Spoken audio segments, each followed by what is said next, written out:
자비가 풍성하신 하느님 책 71페이지 중간 부분 일단 살펴보겠습니다.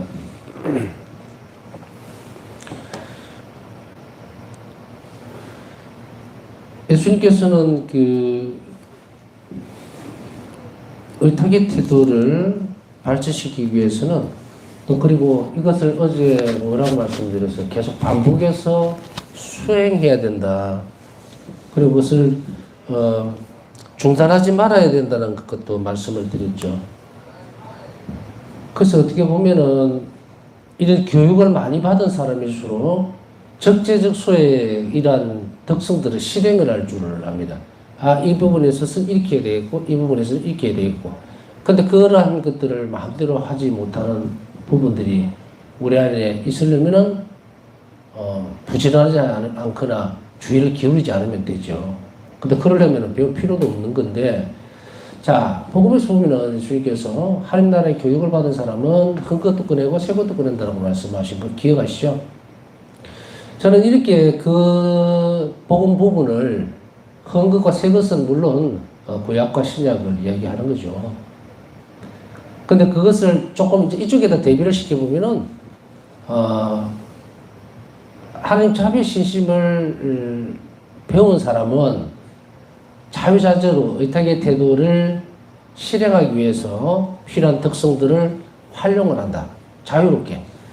이게 어떤 부분에 있어서는 기계도 그렇잖아요. 기계도 처음 쓸 때가 되면 뻑뻑하니 이게 잘 안 움직이죠. 근데 그것이 이제 기름칠을 해놓고 조금 쓰다 보면은 이제 아주 부드러워지고 자기 손에 익으면 자유자재로 쓰는 것과 같습니다. 뭐 긴 이야기 할 필요 없이.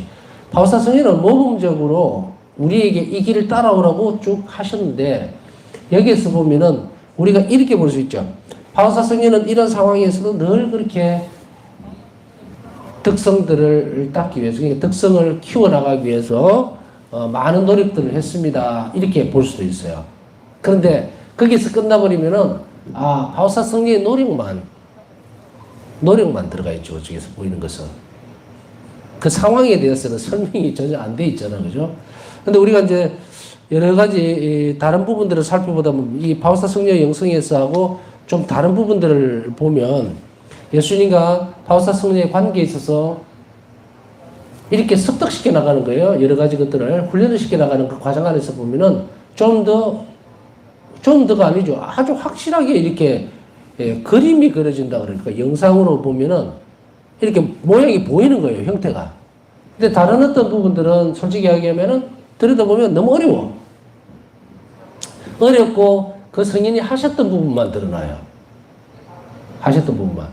그래서 이것이 이렇게 되었구나 하고 거의 결론적인 부분에서 그 성인의 역사나 모양 그 형태들이 이렇게 드러나기 때문에 우리에게 있어서는 사실 초심자들이라든지 이제 우리가 살아가는 영성적인 길을 살아가려고 하는 사람들에게는 되게 생소하고 어렵죠. 그래서 이 부분들을 한번 이제 바오사 성령 영성 안으로 이렇게 들어와 보면은 어떤 시기였는지 상황이 드러나요. 바오사 성령의 노력이었습니다. 그리고 끊임없이 수행했습니다라고 해서 수련이죠, 그죠? 이거 우리에게 반드시 하라고 그래요. 그러면 저도 이것을 풀어서 여러분들에게 뭐라고 얘기했습니까? 계속 몸에 익을 때까지 계속 연습해야 돼요. 한번 이렇게 뒤밀었다가 실패했다고 해서 주저앉거나 부끄러워하거나 혹은 용기가 없어서 안 하려는 그런 것들. 누구든지 처음부터 잘하는 사람 아무도 없어요. 넘어지고 깨지고 이러다 보면은 굳은 살도 배기고 그러다 보면 요령도 생기고 그 다음에 담력도 생기고 이러는 거지. 이제 그렇게 하지 않기 위해서 우리는 그러면은 그 상황에 놓여지지 않기 위해서 뭘 해야 됩니까? 묵상과 기도를 함으로 인해서 뒷배를 든든하게 해야 돼요. 그래서 예수님이 1m 곁에 계시는 거하고 내 옆에 바닥 붙어가고 내거를 이렇게 딱 붙들고서 모든 일이 해줄 수 있다라고 느끼는 거하고 또 내 안에 들어와서 사시는 거하고 또 다르죠. 그러니까 이런 것들을 뒷배를 잘 삼으셔야 된다는 얘기예요. 기도도 하고 묵상도 하고 이거 전투입니다. 훈련을 열심히 한 사람은 실전에서 이겨요. 훈련을 게을리한 병사는요 실전에서 죽습니다. 그렇기 때문에 이것은 어떤 때는 이런 분들도 있죠. 아, 스님, 저는 좀 자신의 단점을 얘기하면서 너무 게을러서 이렇게 얘기를 하는 경우가 있어요. 게을러서 이것도 해야지 하면서도 못하고 저것도 해야지 하면서도 못하고. 근데 그 잘못된 거예요. 게으른 게 아니고 의지가 없어요. 의지가 없다는 것은 본성이 약해져 있다는 이야기예요. 그랬을 때는 그것을 보태기 위한 준비 작업들을 해나가야죠. 자, 요렇게 사이드를 잘 봐야 돼요. 하나님 안에서 치유 안 되는 것이 없어요. 근데 그 치유라는 것이 가만히 앉아 있는다고 한 방에 뭐 복권 당첨돼서 훅 온다? 그런 일은 없습니다. 반드시 예수님은 요구를 하죠. 나병 환자를 공짜로 고쳐준 자 아닙니까? 복음에서 들여다보면 나병 환자를 고쳐주고 난 뒤에는 야, 너 저 뒤에 가서 복음의 뒷면에 보면은 나가면은 제자들이 불러서 이리 와. 너 돈 얼마네? 이 세상 공짜거든요. 이랬을 것 같아요? 아니죠. 공짜가 아니었다는 이 이면에는 그 죄인, 환자, 나병 환자, 병자에게 요구를 했던 것이 아니라 당신 자신이 지불한 거예요. 그게 자비라는 건 이제 알겠죠? 예수님을 좀 더 사랑하고 더 깊이 친밀감을 가지려면 이런 다양한 측면에서 보도록 저는 여러분들의 시각을 자꾸 열어주는 작업을 하고, 저는 파우스트 성경 안에서 보면은 이런 시각적인 부분들을 자꾸 열어줍니다. 그래서 이게 있었네, 이게 있었네. 그럼 요거는 이 방법을 썼을 때 내가 하나님다운 방법을 쓴 것이야. 그렇기 때문에 결과적으로 내 영혼이 알아듣습니다. 평화롭고 기쁘고. 근데 사실은 기쁨이라고 하는 것이 반드시 좋은 결과에 대해서만 오는 것도 아니에요. 혼선을 빚을 수가 있어요. 이 부분이. 그런데 평화로움은 그렇지는 못해요. 평화는 기쁨과 다릅니다. 그렇기 때문에 이렇게 표식을 주신단 말이에요. 하나님 일을 하는 사람들에게서는 여러분 똑같이 할 수 있어요. 그래서 이렇게 훈련을 하는 부분들에 있어서 아까 처음에 돌아가면 이렇습니다. 모든 부분들에 있어서는 자신이 하고자 했던 일들에 대해서만 얘기를 해요. 그래서 내가 어떤 인간적으로 무시를 당했다, 뭐 어떻게 했다, 오늘 하루도 그런 여러 가지 일들이 있겠죠. 일어났던 일들이. 그것을 보면서 내가 했던 부분들만 보는가. 그렇게 되면은 안 돼요. 바울사 성녀가 위대하다라고 생각되어지는 부분 중에 하나가 뭐냐면, 또 동시에 우리를 너무 잘 가르치고 계신다는 말 중에 제가 쓰고 싶은 말은 이렇게 되죠. 자신의 인생을 부정하고 인간적인 논리를, 인간적인 측면의 논리까지 다 중지시키고 버려야 되는 상황에 뭐 어떻게 했다? 하느님이 두신 거예요. 예수님이. 그러면 이게 완전히 달라집니다. 색깔이. 하루에 내 삶이 어정쩡하니 오늘 이런 일이 있었어. 그냥 물 흘러가듯이 그냥 하느님 없이 그 상황이나 사건들을 다 흘려보내는 거예요. 그런 영혼들은 어떻게 됩니까? 매끈매끈해져요. 맨들맨들해가지고 아무것도 할 수가 없어요. 여러분들 계단을 이렇게 올라가다 보면요. 예를 들어서 돌로 된 계단이 있다면 자갈로 된, 그러니까 반들반들한 조약들 같은 그런 돌로, 큰 돌을 이렇게 쭉 이렇게 비탈적인 경사지에 놔놓으면 올라갈 수 있겠어요? 밟으면 미끄러지고 밟으면 미끄러지고 그러죠? 그러면 거기에다가 사람들은 뭘 합니까? 여러분들 등산해 보시면 아시죠? 미끄러지지 않도록 거기에다가 뭘 합니까? 나무를, 통나무를 이렇게 내놓는다든지 하죠? 발판이 분명히 있어야 되거든요? 그렇기 때문에 이 발판이 놓여져 있는 부분들을 하나님께서 나를 위해서 해주셨다는 것까지 알아들어야 돼요. 그렇게 해야 쉽게 이야기하면 훈련이 되고 수련이 되네요. 그렇게 보면 색깔이 달라지죠. 오늘 그 사람 참 못돼서 나는 아무것도 없이 했는데 막 자기 혼자 덤벼들고 말이야. 그래도 나는 아유 재수없어 이러고 그냥 왔어. 이거 하고. 그 사람에게 최대한 주님 저를 도와주세요. 저 사람이 화를 내가 넣지 않도록 도와주시고, 저 사람에게 어쨌든 온전한 마음을 갖추고 유하게 대할 수 있도록 투쟁입니다. 이 영혼은 싸움을 격렬하게 하면서 예수님께 계속 매달리면서 그 상황을 벗어났어요. 예를 들어서. 그래도 좀 수그러들고 가버렸다. 그 상황에 아이고 오늘 혼났네. 뭐 이런 일이 다 있어. 이렇게 할 겁니까? 이런 사람이 있어요. 대부분이 이럽니다. 얘기를 들어보면은 아이고 오늘 이런 일이 있었어 하고 그냥 물을 넣듯이 그냥 가버리는 거예요. 그 귀한 시간들, 순간들을. 이런 영혼은 훈련을 못 시켜요. 훈련하기가 참 힘듭니다. 불러서 그런 사람을 불러가지고 당신 상태가 이러니까 앞으로 이렇게 해봐 그러면 그 말을 못 알아들어요. 왜 그러야 되는데요? 이렇게.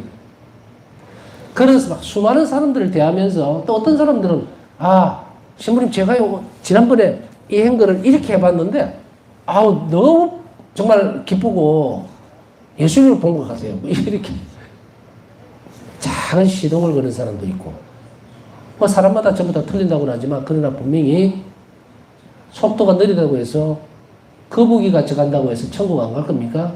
가야 합니다. 그래 목표점은 똑같다는 거예요. 그러니까 나는 여러분들을 천국으로 데리고 가려고 하는 사람들을 지금 대상으로 하는 거예요. 그렇죠? 물론 교회 전체가 정말 가족들을 교우분들 다 천국에 다 데리고 가려고 하죠. 그런 의미에서 얘기하는 것이 아니라 좁은 의미에서 보더라도 나는 내 역할을 해야 되니까 내가 있는 자리에서 내가 얘기할 때는 이거는 천국행이다라고 분명히 얘기를 해줘야 한다는 거죠.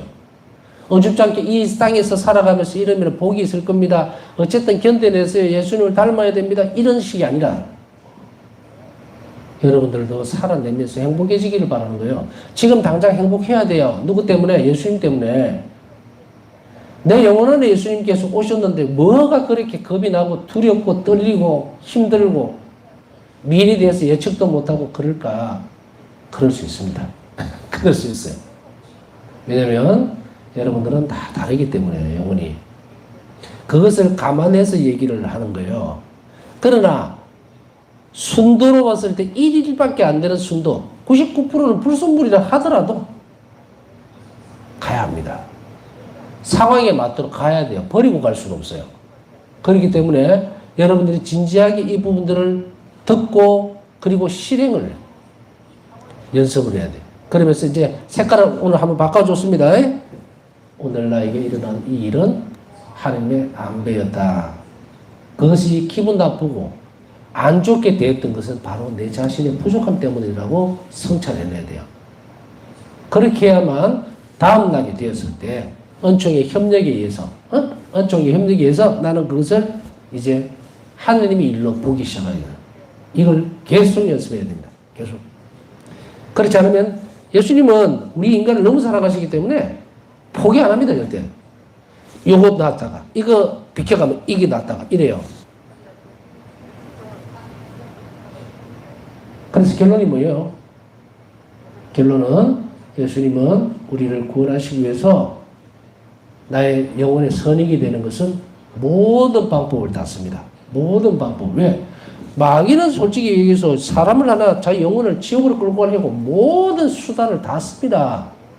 모든 병고든 뭐든 온갖 짓을 다 해서 끌고 가려고 하는데 하느님은 가만히 계시는 거 아니에요. 예수님도 우리 영혼을 구원하시고 성장시키기 위해서 또 그리고 이 땅에서 하나님과 함께 더불어서 행복해지도록 하기 위해서 모든 수단을 다 쓰는 거예요. 차이는 뭐예요?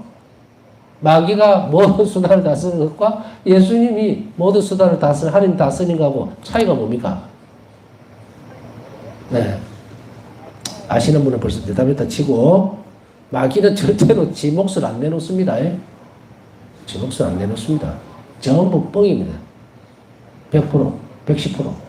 그러나 예수님은 어땠습니까? 우리 사랑하는 예수님은 생명을 내놓았다. 완전히 다르죠? 우리가 어느 길로 가야 될지. 생명을 주신 분이니 내 삶을 책임져 주실으리라고 하는 것을 충분히 알고 그것을 잘 봐야 됩니다. 그래서 일기에서는 뭐라 그래요? 그릇을 보지 뭐라 그러죠? 그릇을 보지 마라. 하느님은 그릇을, 모든 그릇을 다 쓰시는 거예요. 그래서 A라는 사람을 내가 만났을 때 이 그릇입니다. 이게 쉽게 얘기하면, 그러면 이 사람이 나한테 막 못된 말도 하고 막 이럴 때 내가 항상 온유하고 선으로 참아내주고 그리고 그것을 그 사람에게 자비로 대면은 어떻게 돼요?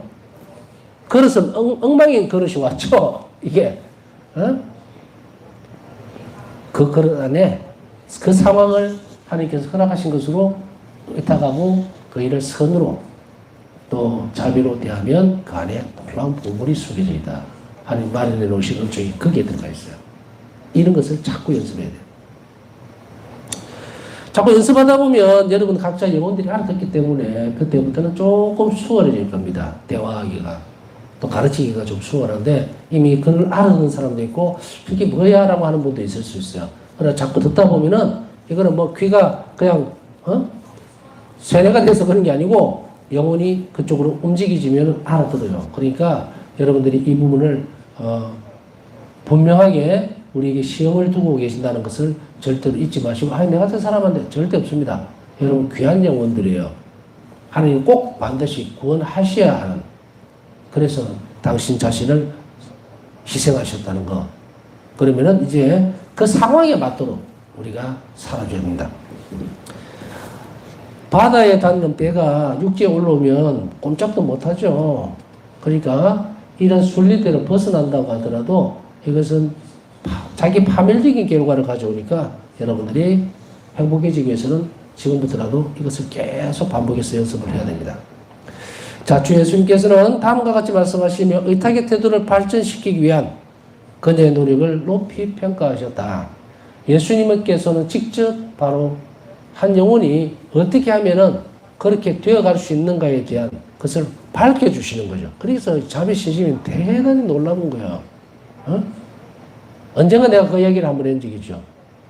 지금은 정말로 세상 종말을 준비하기 위한 시기인가 보다. 예수님이 얼마나 구원에 대해서 급하면은 문제하고 답을 같이 주냐. 그 말을 한 적이 있어요. 답을 주고 있잖아요. 어떻게 가야 될까요? 라고 할 것은 없어요. 그냥 답만 달달 외워서 가면 돼요. 의탁의 태도를 발전시키기 위해서 노력하는 것은 중요한 겁니다. 내일 여러분의 삶이 시작되면 내일 하루, 이제 아침이 밝았죠? 오늘은 내가 어떻게 하면 의탁의 태도를 더 발전시킬 수 있을까를 골똘하게 고민하고, 그리고 내가 의탁의 태도를 발전시키기 위해서 무엇을 해야 될지를 묵상하고, 또 그것이 잘 떠오르지 않을 때는 기도하고, 이것을 뭐 한다? 예수님은 높게 평가한다. 높게 평가받는 영혼들. 그 영혼은 예수님이 어떻게 합니까? 감싸주고 가르쳐주는 거예요. 너는 내 성심에서 크고 상상할 수 없는 권리를 가진다. 너는 완전히 의탁하는 딸이기 때문이다. 일기 718번. 얼마나 놀라운 일입니까? 정말로 이것이 실행됐다. 나에게 주어져 있다면 기절해버릴지도 몰라요. 어떻게 하나님이 너는 내 성심에서 가장 큰 권리를 가진다는 것은 나는 어떤 이유로든지 네가 청하는 것을 전부 다 들어주겠다는 놀라운. 그래서 저는 이걸 보면서 백지수표인데 백지수표인데 아 부럽다. 그러면서도 다른 한편 이런 생각도 합니다. 이거 제 묵상이에요. 나는 시간적으로는 어떻게 될지는 모르지만 예수님은 나를 어떻게 평가하실까? 나는 기도하면서 예수님의 성심에서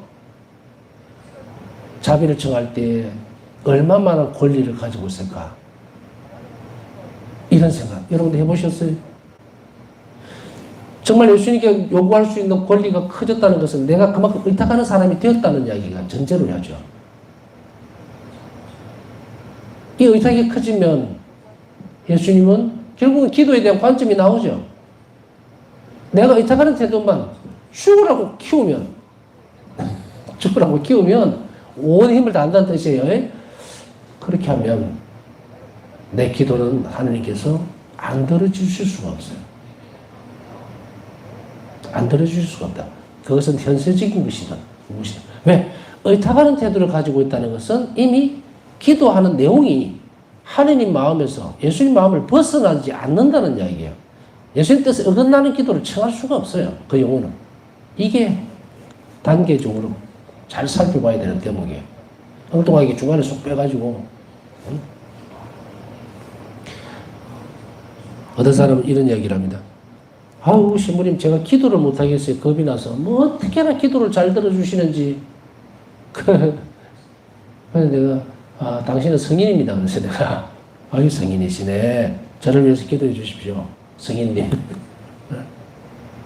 그 사람에게 있어서는 의탁의 태도를 1도 발견할 수가 없고 성체조별을 1분도 하는 걸 본 적이 없어요. 무슨 의미로 기도를 잘 들어줬는지, 그게 혹시나 악에서 오는 것은 아니었는지, 이거 뭐 지금 얘기 아니에요. 한 30년 전 처음에 그런 이야기를 듣고 기겁을 한 적이 있는데, 여러분들은 그런 사람이 없기를 바랍니다. 파우스트 소녀의 생애에서 보듯이 의탁은 내적 삶의 핵심 요소입니다. 내적 생활을 그러잖아요. 그런데 저는 제가 이제 단어가 몇 가지 이렇게 겹치는 부분이 있는데, 이제는 알아들으실 거예요. 제가 자꾸 신앙인이다, 아니면 종교인이다, 신앙인이라면 무엇을 해야 될 건가, 신앙인이라면 영성생활을 해야 되는데, 영성생활은 뭔가? 그건 내적 생활이라는 거예요. 내적 생활은 뭐예요? 영원히 하나님과 일치하기 위해서 움직이는 거예요. 모든 활동들이, 생활들이 결국은 지향하고 있는 목표가 내 영혼 안에 사시는 예수님과 일치다. 이렇게 되어질 때, 이러기 위해서 생활하는 것이 영성생활이에요. 그래서 영성생활이라고 할 때 영성이라고 하는 말 자체를 뭐라 그랬습니까? 하느님과 관계되어 있는 모든 일들, 규율, 규칙, 기도, 묵상, 관상, 전부 다. 그것을 하는 생활을 영성생활이라고 그랬죠. 이거를 이렇게 뒤집으면 이게 내적 생활입니다. 그런데 보통은 보면 내적 생활은 교육을 받지 못하면은 알아채지를 못해요. 그래서 여러분들의 수능원에 대한 이야기라면 좀 생소하겠지만, 뭐 그래도 알 거는 알 거 아니에요. 그죠? 수능원에 들어가면 수련기라는 게 있잖아요. 수련기. 3년 되는 데도 있고 4년 데도 있는데, 그 수련기 때에 뭘 가르칩니까? 내적 생활에 대해서 가르치는 거예요. 기도 생활에 대해서, 규율에 대해서, 규칙에 대해서 지키는 이런 모든 것들. 묵상도 가르치고, 그럼 교리적인 지식도 가르치고, 다 내적 생활을 위한 거거든요. 그런데 문제는 교리 지식이라든지 이런 한쪽으로 편중되어 있는, 저는 주일 미사도 잘 지키고요, 레지 활동도 잘하고요, 하는데도 왜 나는 하느님을 만날 수가 좀 만나지를 못하고 이렇게 공중에 떠 있는, 시계추같이 그런, 느낌의 신앙생활, 신앙이 되어 있습니까? 라고 묻는다면, 이 사람은 이 부분들을 어디에다 연기를 못 지었습니까? 내 영혼 안에 사시는 예수님과 결합시키지를 못한 거예요. 그러니까 끈떨어진 두레박이 되어 있는 거예요, 이게. 그러니까 외적인 규칙만 충실하게 지켰지, 외적인 규칙이 향하고 있는 방향을 보지를 못한 거지. 에? 밥을 왜 짓습니까? 보기 위해서입니까? 먹기 위해서예요.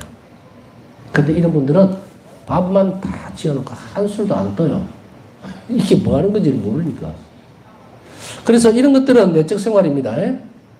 이 내적 삶에서 의탁은 가장 핵심 요소예요.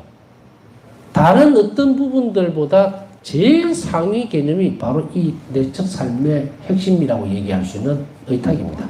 그래서 의탁하지 않는 영혼은 내 자비를 얻을 수 없다라는 거예요. 모든 그리스도인. 수도자만 의탁해야 되고, 여러분 지금 강의 듣는 이 부분, 여러분들만 의탁해야 된다? 천만에요. 사람 말을 알아들을 수 있는, 이성적으로 판단하고 받아들일 수 있는 어린아이에서부터 어른에 이르기까지 누구도 예외 없이 의탁은 해야 합니다. 그것 없이는 내적 생활 없어요. 수도자가 수도 생활을 하면서 의탁하는 부분이 하나도 없다면 그 수도자는 수련자가 아닙니다. 수도자가 아니에요.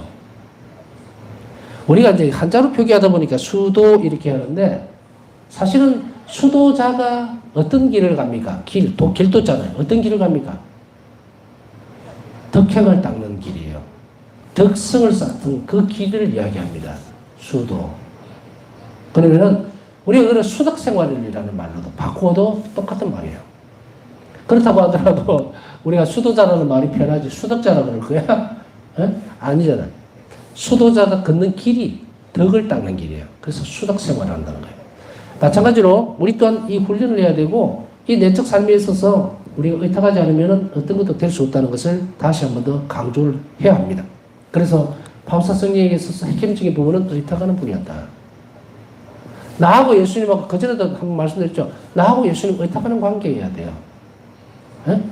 뭐 주종관계다, 아버지와 아들이다, 그 추상적인 개념이 아니라 매 순간 조그마한 것이라도 예수님께 맡기고 이 일을 통해서 좋은 걸 주시다는 것을 알고 생활하고, 그것이거든요. 그래서 내적 삶의 핵심 요소이고, 이 의탁의 길이 하나님 일치를 추구하는 길에서 근본이 됩니다.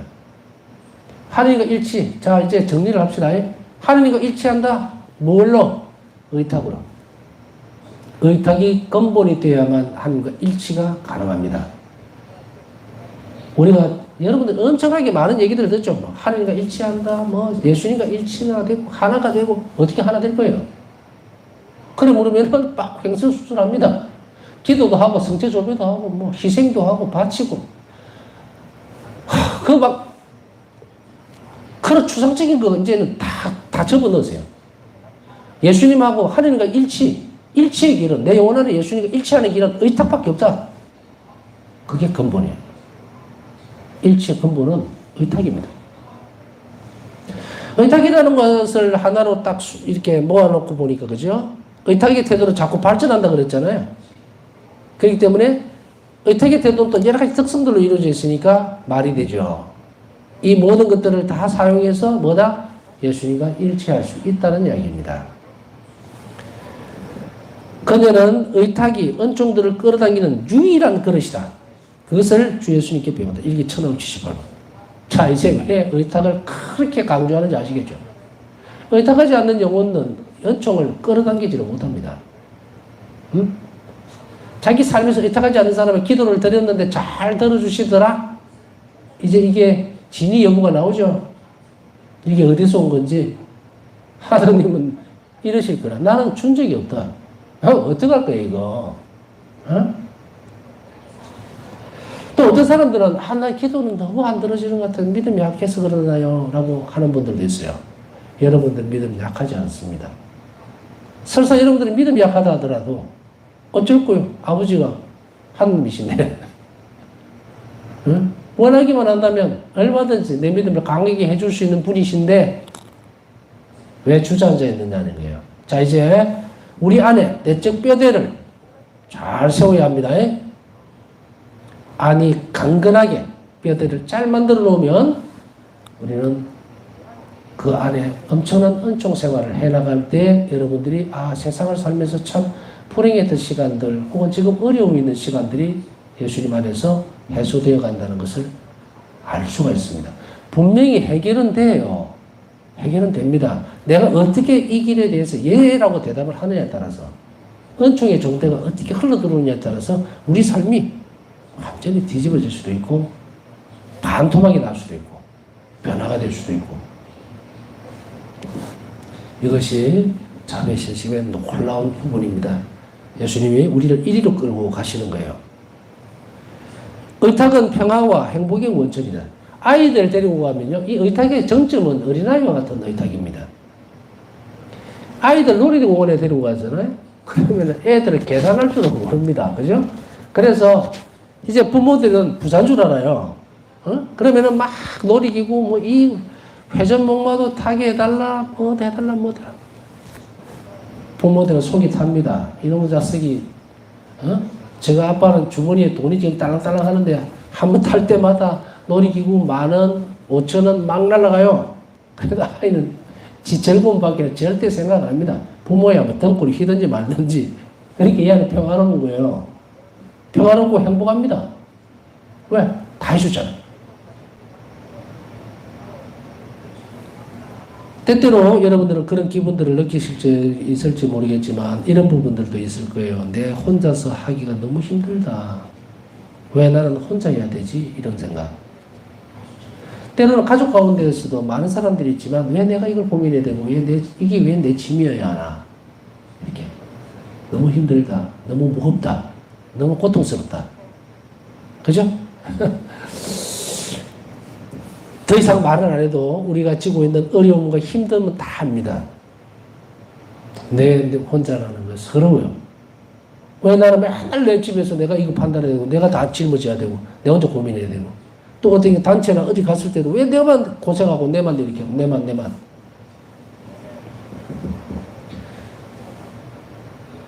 하나님께 의탁한다는 것은 자유로운 거예요. 대신에 자기 희생적 결과물을 분명히 예측할 수 있어야 됩니다. 내가 맡겼으니 시키는 대로 해야 돼요. 그죠? 근데 그것이 나쁜 길입니까? 절대로 선의 길이에요. 선. 그쪽으로 가도록. 의탁은 노예가 선택할 수 있는 것이 아닙니다. 자유인이 할 수 있는 거예요. 내가 더 자유롭고 더 행복해지기 위해서 하나님 손에 나를 맡기는 거예요. 이게 의탁입니다. 그래서 의탁은 평화와 행복의 원천이 됩니다. 이 의탁의 태도는 우리가 세례받을 때 이미 예수님이 우리에게 다 요구를 했어요. 왜? 천정성치 할 때 내가 다 줬으니 다 내놔라. 이게 어긋나면 마치 뼈가 어긋난 것 같이 엄청난 고통이 옵니다. 이 세상 속을 살아가는데 뼈를 잘 맞춰야 되겠죠? 그러면 지금부터 이 의탁의 태도를 가장 중심에 놓고 살아야 된다는 것을 잊지 말아야 됩니다. 주님께서는 당신께 의탁하는 사람을 친히 돌보시고 일기 1273번 그들을 신뢰하시며 그들이 청하는 것을 모두 주실 것이기 때문이다. 일기 453번 의탁하는 사람을 친히 돌보고 이렇게 해주신다는 말은 청하는 것을 모두 주시겠다는 말이 바로 이 말이야. 그러니 의탁하는 것에 모든 것이 달려있으니 우리는 이 의탁의 태도를 키워나가는데 전력 투구를 해야 되죠. 지금까지 내 삶에 이런 의탁의 태도 없이도 행복했다면 그렇게 사시면 돼요. 그러나 우리는 그렇지 못할 거거든요. 정말로 이 세상 안에서 삶이 행복하지 않다는 것을 우리 누구나 알고 있어요. 그것을 깨달은 사람들이, 그것이 무엇일까를 찾는 사람들이 지금 여러분들이 강의를 듣고 있을 거니까. 주님께서는 이렇게 보증을 하셨다. 내 자비에 의탁하는 사람은 멸망하지 않을 것이다. 자비에 의탁하는 사람은 엄청난 것을 주죠. 멸망하지 않을 것이다. 그의 일이 모두 나의 일이며 그의 적들은 내 발 아래서 산산이 흩어질 것이기 때문에 이게 723번. 그의 일이 모두 나의 일이다. 내가 의탁하는 사람은 이 되는 순간에 내 일은 예수님 일이에요. 이 얼마나 엄청난 일이 벌어집니까? 우리 삶에서. 얼마나 엄청나. 어떤 사람이 뭔가를 싸질머지고 고통스럽고 힘들고 왜 일이 이렇게 해결이 안 돼요? 해결이 안 될 수밖에. 하느님이 기도 많이 했어요. 들어올 수 있는 통로가 없는데 은총이 작용할 수 있는 그 일을 예수님은 이렇게 보시면서 해결해 주고 싶어요. 누구도 당신 자녀들이 힘들어하고 고통스러운 거 그거 견뎌내는 거 너무도 아쉬워하고 힘들어하거든 예수님이. 그게 해결을 해주고 싶은데 구멍이 없어요. 들어갈 구멍이. 때가 다 해버려. 기도도 내 마음대로 해버리고 듣는지 말든지. 그때 필요한 게 뭐다? 의탁입니다. 아이고 예수님 살려주세요. 저는 아무것도 못하겠습니다. 대신 시키는 대로 하겠습니다. 이거예요. 그때 뭐다? 예수님은 얘야 비켜봐라. 이거 내일이네 하고 딱 그 사건 상황 그 안으로 싹 들어오시는 거예요. 이 연습하세요. 그러면 걱정할 것이죠. 어떻게 하면 예수님께서 이 일을 당신 것으로 만들어 가시는지를 배우세요. 묵상해야 합니다. 그리고 그것이 필요하다면 희생적인 부분들도 함께 보태어내야 되겠죠. 남은 시간 묵상하면서 오늘 또 기도 청한 분들 기억해 주시고 어떻게 하면 잘 의탁할 수 있습니까? 라고 예수님께 오늘 묵상하면서 잘 물어보시고 잘 모르겠는데요 라고 하면 알 수 있는 은총을 주세요 라고 정하시면 됩니다. 남은 시간 예수님과 하나 되는 시간 만들어가면서 묵상합시다.